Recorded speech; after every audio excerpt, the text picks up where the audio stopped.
தமிழகத்தில் காஞ்சிபுரத்தில் இருக்கக்கூடிய ஒரு மருந்து நிறுவனம் ஸ்ட்ரீசன் அப்படிங்கிற நிறுவனம் வந்து கோல்டு ரிஃப் அப்படின்னு ஒரு சிரப் அதை செஞ்சு இந்தியா முழுவதுமே அனுப்புகிறாங்க. அது மத்திய பிரதேஷ், ராஜஸ்தானில் 2 இடத்துல குழந்தைகள், மத்திய பிரதேசில் இதுவரை 11 குழந்தைகள் அந்த சிறப்பு மூலமாக இறந்திருக்கின்றார்கள். ராஜஸ்தானில் 2 பேர்த்துக்கு மேலே. அது சம்பந்தமாக 2 மாநிலத்தினுடைய காவல்துறையும் வழக்கு பதிவு செய்து நடவடிக்கை எடுத்து வர்றாங்க. ஒரு எஸ்ஐடி டீமும் கூட காஞ்சிபுரத்துக்கு வந்திருக்கு. ஆனால் முதல் விஷயம் வந்து மருந்து வந்து கண்டாமினேஷன் அப்படின்னு நம்ம சொல்லுவோம். அதாவது இருக்கக்கூடிய மருந்து வந்து கெட்டு போச்சு. ஆனால் இந்த மருந்தை பொறுத்தவரை முதல் கட்ட அறிக்கையில் பார்க்கும்பொழுது அது கண்டாமினேஷனாக தெரியவில்லை.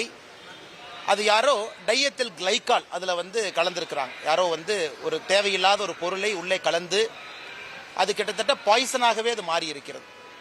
அதனால் இது வந்து தரக்கட்டுப்பாடு, குவாலிட்டி ப்ராப்ளம் அப்படின்னு சொல்கிறத விடங்கன்னா தேவையில்லாத ஒரு கெமிக்கலை அந்த மருந்தில் உற்பத்தி செய்யும் பொழுது ஏதோ ஒரு இடத்துல கலந்திருக்கிறது.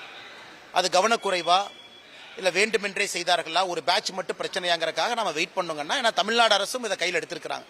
அதனால் என்னை பொறுத்தவரை இந்தியன் மெடிக்கல் கவுன்சில் சொல்கிறாங்க இந்த மாதிரி எல்லா இடத்துலையுமே மத்திய அரசில் ஆமாம் இந்தியன் ஃபார்மோகோபியா கமிஷன் ஐபிசின்னு ஒரு அமைப்பு இருக்குது, அவங்க இதை பார்க்கணும். அதே நேரத்தில் வேறு வேறு அமைப்புகள் இருக்குது, எல்லாமே பார்க்கணும். பட் இதை பொறுத்த வரைக்கும் ஒரு பர்டிகுலர் பேட்சா அப்படிங்கிறது தான் சந்தேகமாக இருக்கு. ஏன்னா அதே கோல்ட் ரிஃப் வந்து இந்தியா முழுவதும் சப்ளை பண்ணுற மாதிரி தெரியுது. அப்படி இருக்கும்பொழுது எந்தெந்த ஒரு பேட்ச் மட்டும். அதனால் பொறுத்திருப்போம். தேவையில்லாமல் நம்ம இந்த நேரத்தில் எந்த இதுவும் நம்ம சொல்ல வேண்டாம்.